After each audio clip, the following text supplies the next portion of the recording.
Wonderful. Welcome, everybody, and thank you for joining us today.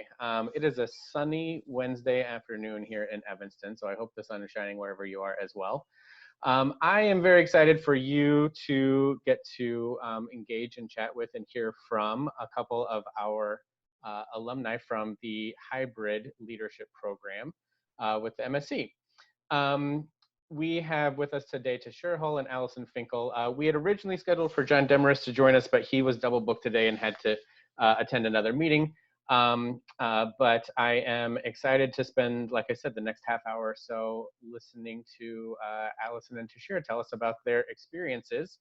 I want to jump off by just asking them to kind of briefly introduce themselves, tell us a little bit about kind of what you're doing professionally right now. And then we can get into some of the questions that we've prepared and leave a little bit of time at the end for questions from the other participants. If anybody has any questions as we're moving through, please feel free to send those through the chat. At this time, we're going to keep you muted for the first section of this and then do the Q&A kind of portion at the end. So, Allison, if you don't mind, can you tell us a little bit about yourself? Sure. Hi, my name is Allison Finkel. I live here actually in Evanston, but opted to do the hybrid leadership program, which I'll share more about. And I work in the nonprofit space, primarily doing fundraising and development work. I've been doing that for virtually my whole career, about 20 years now. For a while, I was working on projects with Susan G. Komen, the Breast Cancer Foundation. And for now, the last 4 or so years, I've been at Northwestern, first in the undergraduate development space and alumni relations, and now more recently at the medical school. Wonderful. Thank you, Allison. Tashira. Hi, I'm Tashira Hull, and I have a career that spans across sales, marketing, and most currently nonprofit. And I live here in Chicago, but I opted for the hybrid leadership program because I wanted to have a diverse type of learning. And in terms of professionally, my career just has been going in several different directions, which we'll talk about a little bit later. But I think that this program has been a real asset and enhanced my career moving forward. That's great. Thank you. So I think that one of the common considerations, like the first jumping off point for anybody is, should I go back to school? Why, when, what's the right time? And I think that we talk a lot about there's never a great time. There's never a perfect time. I would also say it's hard to kind of justify a wrong time either. You were both into your careers when you decided to come back to school. Can you tell us, Tashira, what was happening in your world where you said, you know what, now's the time to go back to grad school? So I pivoted to go back to grad school specifically at the time that I did because I had made a career change to go from the for-profit area into a not-for-profit. And I realized that I had the time and opportunity, but it was something that I was going for many years. I just hadn't had the time. And then when I had considered, well, where do I go? I thought always that I was honestly going to apply to Kellogg for a business degree. And after more consideration, and you probably will get into this later, but after more consideration, I realized that focusing on communications was really where I wanted to go because that was a common thread throughout my career. Whether it was my successes or failures, it all led back to the communication. Okay, I like it. I do. I'm going to come back to that and learn a little bit more about the distinction between an MBA and an MSc from you. Allison, what was happening in your world where you decided that, yeah, I want to go back to school? Yeah, so I think I had also been pretty successful in what I'd call the early to mid phase of my career, and had kind of worked my way up to senior manager and director level roles within my career. But when I was looking to change from Susan G. Komen to Northwestern, at the time I had applied for a few additional positions, always in the nonprofit space. And inevitably, as part of that vetting process, usually between what I would call the semifinal and a final round for candidates, the question of, do you have an advanced degree comes up. You could like hear the papers shuffling as they were like looking through my paperwork. And I would always say something like, no, but let me tell you all my experience working with boards or leading people or whatever all of these pieces were. But I felt like there was kind of a wall there that I was hitting. So I was really fortunate that I was able to join the Northwestern fundraising team, but kind of had it in the back of my mind that there may well be a graduate program that would be beneficial to me in the long run. And I went through MSC not at all thinking that I was going to be changing careers anytime soon, but to me it was something to kind of put in the bank and to know that so I have 2 kids, they're 7 and 10, and we are barely balancing all the time what we need to be balancing, having 2 working parents at home and, kind of all the things that go on. But I'm hopeful that my career spans many additional decades. And so to me, the MSc was an investment that when we're in a position as a family to have me take a bigger leap professionally, that the degree will be there to help me out in that spot. That's great. And I think, again, both of you perfect examples of like, there's no kind of perfect time to do this. I want to talk a little more specifically about MSc. So Tashira talks about, researching a little bit MBA programs. There are a million different types of graduate programs for you to consider. What was it about this program in particular that, made you kind of pull the trigger and decide to apply and eventually join? You want to go Allison? first? Yeah, please, Allison. Thank you. Oh, you want me to go first? Okay. I was drawn to the program. I was lucky because there were several people in my department who had done MSc, including someone who reported to me. I was his kind of, what do you, like, I did his recommendation letter, and then Toby is great because if you recommend someone into the program, Toby comes back and tells you how that person has done in the program, right? So I had the chance to see someone on my team go through the program. Some other people had gone through the program. And what I found was that Ahmed in particular, who was working on my team, was immediately applying the things he was learning into the projects that he was managing at Northwestern. And so whatever class he was working on right now, I felt like we would have our one-on-one meetings every week.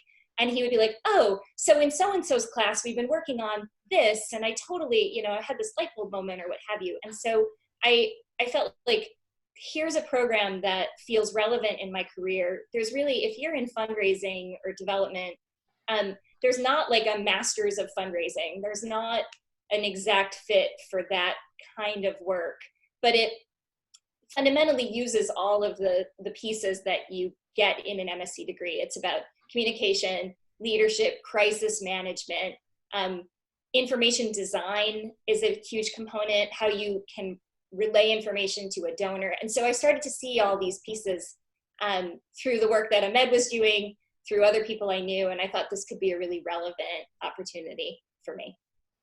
That's terrific. I want to talk a little more about the direct applicability of the things that you learn as you go through the program in a minute here. But Tashira, what about you? What was it about the MSc or your specific situation that made you choose this program as opposed to the, like I said, many other options that I'm sure were available? So it's funny. So I initially, when I applied for a communications degree, I applied to another program and I got in.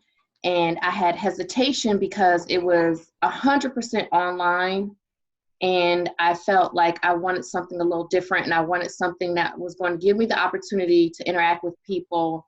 I needed the flexibility of online, but I also really wanted to have some in-person interactions, especially when it comes to communication. So for me, what drove me to really take a closer look at the MSc program was the fact that it was hybrid, and that there were online classes, but there were also in-person classes. And I really liked the idea that we would get together in intensive learning sessions and then we'd go back online. And it actually worked well for my schedule, but it also, I think, helped enforce a lot of the learning. So for me, investigating and looking at MSc versus other programs, even when I was looking at the MBA program, I felt like the MSc program covered a lot of the same topics, but it covered it in a much more applicable way for me to adapt it into my everyday career and what I was currently doing. So, and it turned out that that's actually what happened, kind of to what Allison was talking about earlier. As I went through the classes and as I went through the program, I was able to adapt a lot of my learning real time, which was really a great, I look back now and my staff, they're like, you know, we really loved it when you were in grad school, because I came to them with these different ideas and these different ways of doing business, and they were just like, wow, this is really awesome. And I think that it really helped enhance my career in the long term, but also in terms of when I was looking for a program, just something that was going to give me the best of both worlds. And I feel like the hybrid leadership program was able to do both. I think one of the things that you said is an important distinction, like making sure that everybody understands the hybrid program is this combination of online and in-person learning. And I think that, you know, the evolution of online learning has certainly been kind of dramatic in the past 10, 15 years. Can you talk a little bit? I think sometimes, though, there's still a stigma that online learning is in a vacuum and it's very isolated. Can you talk a little bit about your experience with the online portion of the program and kind of, I don't know, what's a typical assignment? What role do your classmates play in the day-to-day or week-to-week work of the program? Tashira, do you mind? Sure, absolutely. So one of the things that I found with this program, I think that it was really well thought out. The first thing that happens is that in your cohort, and that was another thing that was important to me because it's a short program, so you are bonded with people from the first class through the last class. And for example, Allison and I have been bonded probably for life. We were actually in the same cohort. And so what happens, you come together and you get to know each other very intimately in a very fast-paced way, which I thought was something, I would have never even thought about it, honestly. But we were really gelled and bonded. So then when we went off to do our online classes, we already had a connection with our group and our cohort. And then when it came to the assignments, it was no different to me really than being in class in terms of how we were able to learn. It was just different because we did a lot of the webinars and how we're doing right now. And I feel like the shelter in place really honestly brings to light what already was happening in the hybrid program already. Like, I felt a connection to my classmates. I felt a connection to my professors. I felt that when we worked on things that it was no different, but the only difference was I could do it a lot of times when it was applicable to me versus when it fit into my life and my schedule, which was something that I really needed. I didn't say too much in the beginning, but I'm a single mom. I have 2 kids. Me and Allison's children are the same ages, and I have a very demanding career in healthcare. So it's not as though I have time outside of work necessarily, but I have a very stringent schedule. So I hope that answers your question, Toby. Mm-hmm. No, it makes a lot of sense. Allison, I keep seeing you're nodding over and over. Nodding to everything, yes. Sound like a familiar story? Online for a year, I just did a lot of nodding. Yeah, I mean, I think that, so this is kind of a broader comment first, but one of the things that I learned along the way that was an aha moment is your graduate education is really for you. Like, you don't just get stickers for completing the assignments. Your professor kind of puts it out there and wants to engage with you, but it's really up to you how deep you want to go with it, right? And what was really exciting to me is most of our cohort really loved going deep, which was kind of fun. But what was nice about the online platform is you could choose a little bit. If something was interesting to you, you could go way deep. If something was really either not applicable to your field at all, or maybe the opposite, something you already know, you could, almost fast forward through parts of that learning, right? And so the online platform is very independent most of the time. I think everyone in our cohort would tell you they worked in the margins of the day. I did most of my homework before the sun came up in the morning and during a kind of a lunch break that I would try to take in the middle of my workday most of the time. But I wasn't alone. You know, I inevitably would post a discussion post at 5:45 in the morning and someone else would post like, great point, you know, and it's like, oh good, they're awake too. And it's, you know, 3:45 in the morning where they are. So, you know, I'm ahead of it. But the level of interaction online, I think in a way was even more prevalent than in a class. I think in a live classroom, you can sort of just sit and take it all in.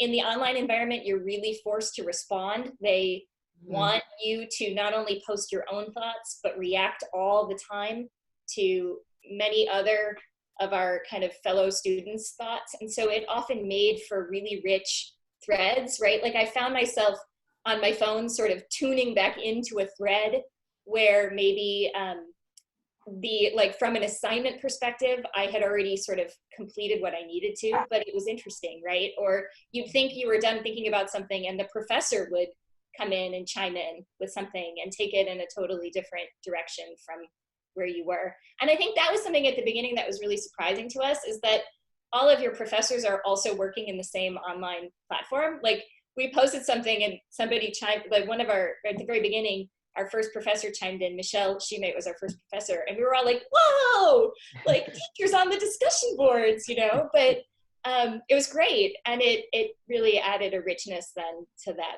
format. Yeah. Before we move on, I want to just ahead, yeah. kind of point out, I didn't think about that.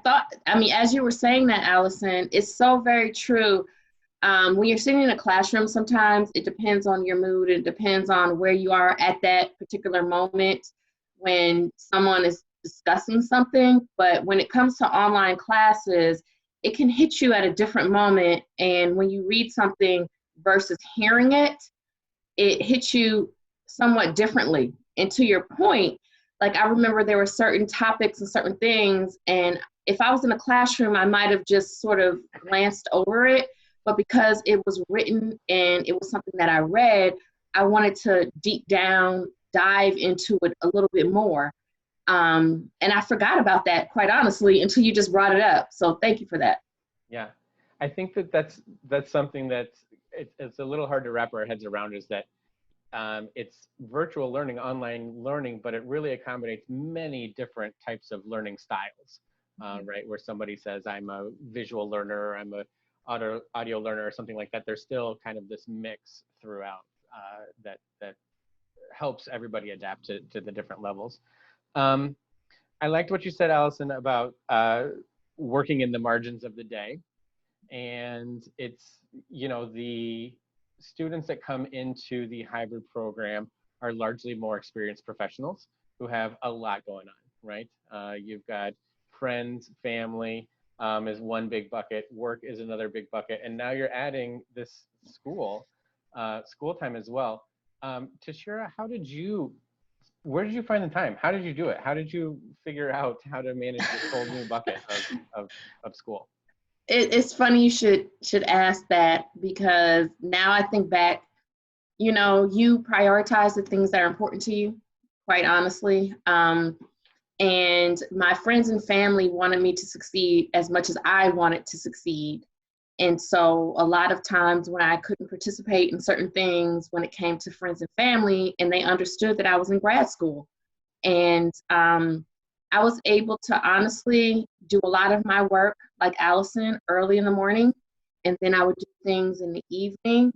But it always worked out that I was able to figure out how to get it done. Sometimes I did some work when I was traveling for work and business, and I would do it during those times. But it's like anything, whenever it's important to you, you're gonna find the time. My grandmother used to always say, if you need to get something done, give it to a busy person.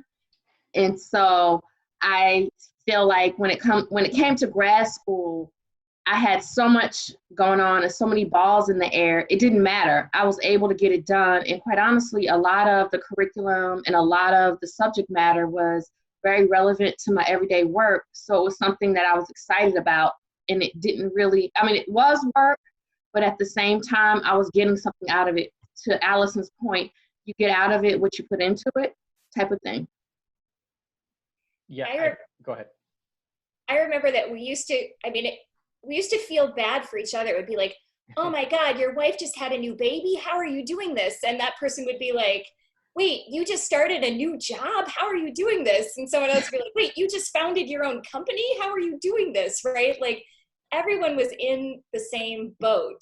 I think virtually everyone in our cohort was working full time, had taken on school, had either family commitments that were either kids or parent caretaking commitments, and yet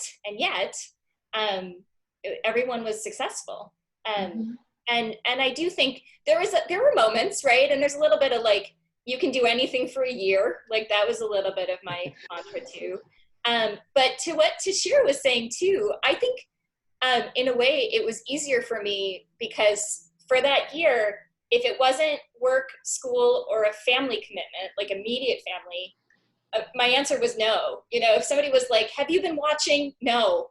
Like, have you been reading? No, right? Like, do you want to go to this wine tasting happy hour? No. Like, as long as I kept really focused on the things that were most important to me, there was plenty of time to do it. And when I slipped from that, I would regret it, right? Like, because when I maintained my focus and my routine, everything came together really nicely. Yeah. I think the effort, the difficulty of the program really adds to the sense of accomplishment and pride upon completion, right? I mean, clearly Sure. Graduation is a favorite day for everybody, but you know, getting to see all of your faces when the program is done, it's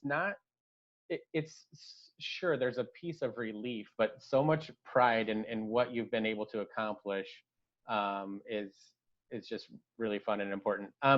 Tashira said something about, I'm going to paraphrase here. It seems like sometimes the work is less of a burden because it's fun, because you're interested in it, because it's applicable. Allison, can you talk a little bit to, were there courses or materials, which pieces of it were specifically applicable for you or memorable or enjoyable that you've been able to use? Well, I think I've used all of it, truthfully.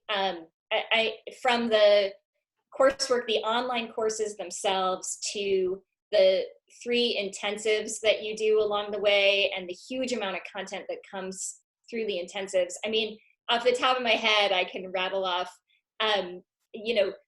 learning how to truly structure a survey so you get the results that you need, learning how to convey that information appropriately. I think it was it Ron DeSanto who does kind of public relations and crisis communications, and he talked about this thing called a message map that 9 out of 10 of my professional conversations, I feel like at some point I'm like, guys, we just need the message map. Like, here it is. And so to have a lot of that, I think is great. But I think to what Tashira was saying, I think I was maybe most surprised. We did an information design class, which is with Eric Patrick. And he taught us really, really more creative things than I had experience with. Like, what's the difference between a serif and a sans serif font, and how do those work together to get the best visibility in your presentations? Or did you know that the eye, when you're looking at an infographic, starts in the top left corner and moves across and then kind of down, right? I mean, even the way I build an Instagram story about my kids now starts in the top left corner and works its way down, right? Like, these were, for me, I would never have thought that a class like information design would be that relevant. It was the one class where I felt like as a cohort, people's minds were just routinely sort of, because we would all get these random assignments, and his assignments were hilarious. It would be like, find a data set. Like, that was it. It was like, you could do data about anything from, you know, kind of global population studies to like, you know, how long have the contents of my refrigerator been sitting there, and, you know, design something for it. And people just came up with things over and over again that were just beautiful and so interesting to look at. And so I come back to that class all the time in what I do in life. So Right, that's great. Yeah. Tashira?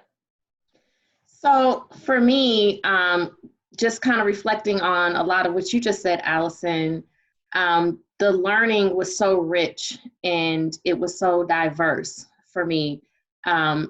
It's funny, as I was reflecting, and even now, a lot of what I learned in the MSC program is so applicable to what we're dealing with right now and what we're dealing with in the pandemic. And it's funny because my team is actually making me tap back into, and I'm literally going back into my learnings because, like, for example, information design, in that class, I designed an infographic for one of the education programs that I put together.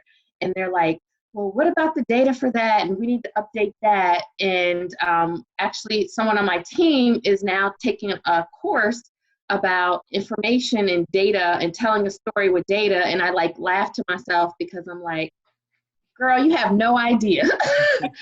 What you really need is the MSC program because what Eric taught us, for example, in that class was really how to tell a story with data from beginning to end. And what's interesting, the way that this program is designed, you don't realize it until you're finished with the program. And I don't know, maybe Allison, you did, but for me, I didn't know how everything was going to kind of culminate at the end. So like we learned how to design surveys before we took the information design class. And I felt like, you know what, I've been in marketing for 17 years. I know how to do a survey, to your point, Allison, right? And I just kind of glazed over that class. But where I knew I fell short was, how do I tell a story with the information I learned from the surveys? Hello? And so it was a real aha moment, and it's something, and I'm honestly, to this day, specifically, I'm going back to a lot of the resources and a lot of the information I learned in my classwork. I'm also reaching out to a lot of the people in my cohort to help solve problems right now that I'm having in my everyday work. And it's so interesting because this program was actually ahead of its time in terms of when I was able to enroll. And now here we are in this pandemic, and we're sheltered in place, and a lot of things are online, but I learned so much more than I ever thought that I would have learned. And it's just really, honestly, I feel like every cent that I spent and every second that I spent in the degree is something I'm still reaping benefits from today. So I'm just really happy that I was able to take part of this program. That's great. Thanks to share. Both of you, thank you very much. It's been, I think that, you know, if we were to ask all of your classmates, they would tell a different story, right? About an aha moment, so to speak, or a different piece that applies, because you all come from so many different backgrounds and professional experiences. And that kind of leads into one of the first questions from the group today. If anybody has any questions for me or Allison or to share, please feel free to type those into the chat function. But Krish asks, he says, I'd love to know more about an experience with someone not in your line of work or profession, but who was part of the cohort, and how being exposed to them or their perspective then helped you. Can you talk a little bit to the diversity of your classmates and how that kind of worked in collaboration with each other, how you worked with each other? Either one. I'll go first. So I think we represented something like, there were 20 or so of us, and I think we represented 10 or 12 different fields. Mm-hmm. And I think one of the things that was great about that was you got a sense of the difference in corporate cultures depending on what kind of field you work in. And so something that for me would be really easy and straightforward, because in fundraising, it's often a one-to-one relationship with a donor you're working with or a small committee that you're working with. Maybe somebody who worked in corporate HR would have a really difficult time because they would have to get through a lot of layers of approval before they could do that. In fact, I'm thinking of Adam. So one of our friends and cohort members is in kind of like biotech, and he often would raise his hand in a discussion or what have you and say, like, this is all great, but I'm never going to be able to navigate this through the hierarchy of my company. Like, I am a cog, and right. And that felt very different than like somebody who's more in a startup kind of culture, right? And so you would get to kind of watch those things play out. But what was also great is it forced us then to problem solve for each other, right? So like, we didn't accept that Adam would just be stuck where he was, right? And poor Adam's gonna listen to this someday and be like, what are you talking about, you guys? But you know, we wouldn't accept that. And so there would be a lot of time and energy then spent in trying to help him solve that problem a different way, and trying to get him to be successful like that. And vice versa. Sometimes it would be like, this all sounds great, but I'm a shop of one. So if I don't have a whole, you know, team of people working for me, how am I ever going to be able to achieve this? And same thing, I think we would spend time then trying to figure out how that person could be successful. I will echo exactly same thing, Allison experience. For me personally, I was pivoting to a different area of work, going from a for-profit to nonprofit. So there were areas I had known nothing about. What was so interesting, like in our particular cohort, for example, there was someone in law enforcement, and who would have thought someone from law enforcement would bring a very different perspective. As a matter of fact, what I found is that in terms of leadership, she knew so much more about leadership. And I felt like, you know, I came from Johnson & Johnson and I've had all this special training. Like I know everything in many regards. But as a matter of fact, just a couple weeks ago, I was having some challenges with this transition during the pandemic. And I reached out to her about some challenges I was having with a staff member. And she gave me such a different perspective. And it's so interesting because she always gave me a different perspective on how to look at things. And so because the cohort, I felt like it was designed so that we could learn from each other. And there were areas and professions I never would have ever considered like reaching out to. But even if we didn't reach out to them, they would come to us and say, have you ever thought about this? Have you ever considered that? And it just got me to think about things in a much broader way, which actually it helped me enhance how I think about things even now. That's terrific. Thank you. We have another question from Andrea asks, were co-curricular offerings available when you were part of the hybrid program? If so, what was your experience with these activities in a virtual fashion? I think we're talking about the kind of extra stuff, right? Some of it is outside of the curriculum. Any comments that you have are certainly welcome. I'd also kind of preface this by explaining that a lot of the co-curricular things that are offered to the students in the Saturday program that might happen at lunch or in the evenings during the week are more baked in to the hybrid experience during the in-residence sessions, where those are kind of intense, and each of them has a topical focus, but we move in and out of different pieces of those during those 2.5 days. And so I don't know if you have any comments to share or anything specific about, I don't know, I just call it, I do my air quotes, but call it the kind of extra stuff that sometimes lives a little bit outside of the curriculum. I'll jump in. I feel like when it came to like additional or co-curricular, it kind of goes to what Allison said. What you get out of it is what you put into it, specifically with the hybrid program.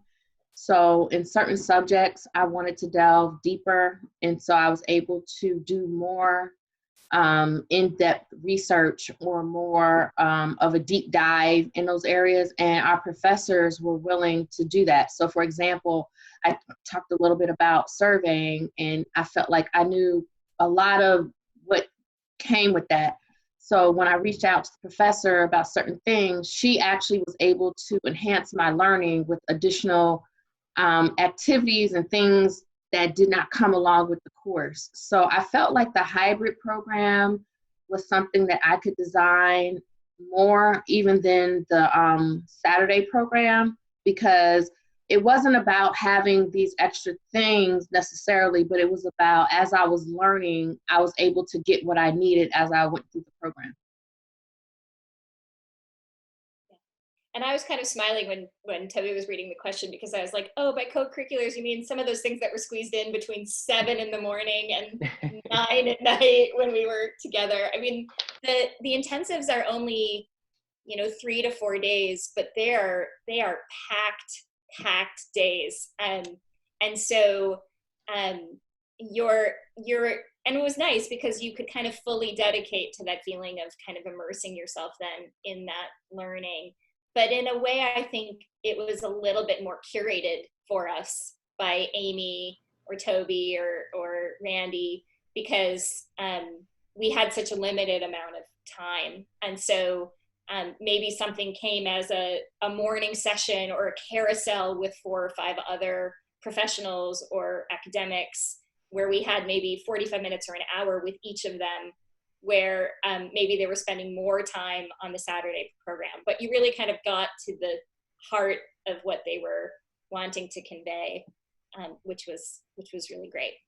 Yeah, thank you. I think it's sometimes it's hard to describe those in residence sessions because there's so much, kind of squeezed into those 12 or 13 or sometimes longer hour days. But I know that they're a highlight for sure for the students that come through the program.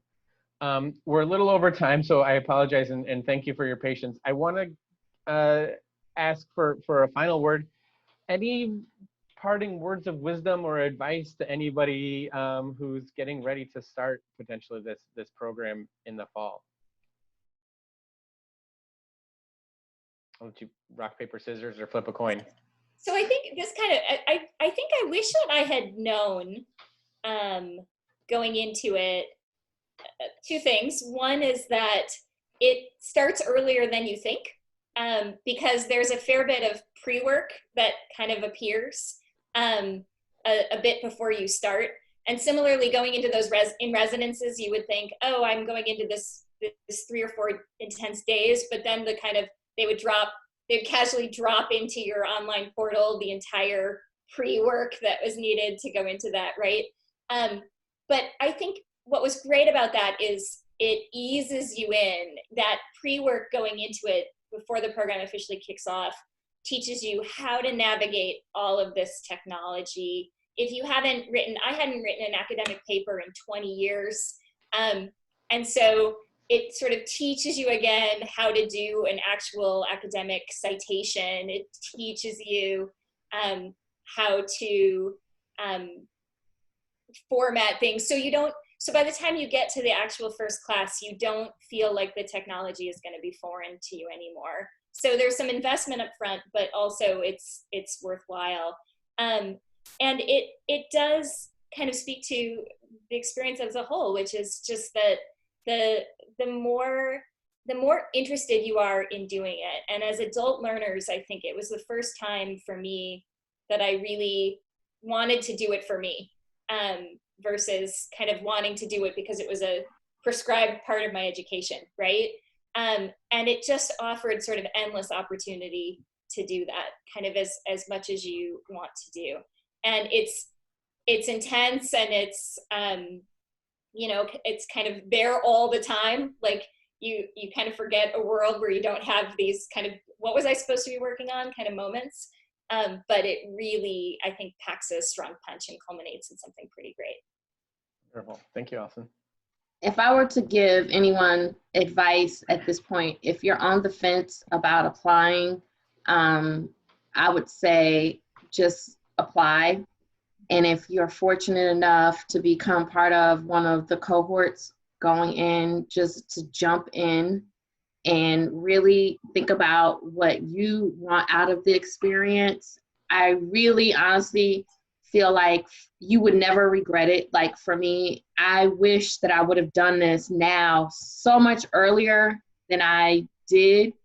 And I think if I had any regret, it would have been, why did it take me so long to actually jump into a graduate program? Because I probably could have finished this and completed this a lot sooner than I did.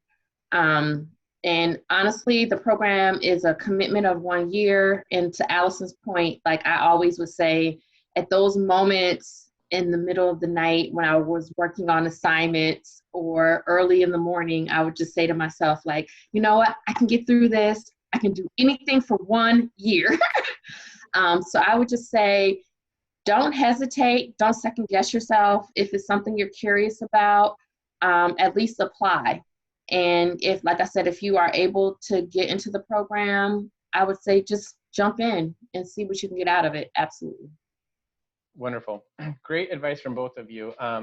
Anybody that spent any time on our website knows that the 3 learning themes of the program are managing complexity, collaborative leadership, and I think that we've seen elegant communication certainly on display here today from Allison and Tashira. So I can't thank you enough. I really appreciate you taking the time with us today, and am grateful to have had the opportunity to listen to you share your thoughts and stories and experiences.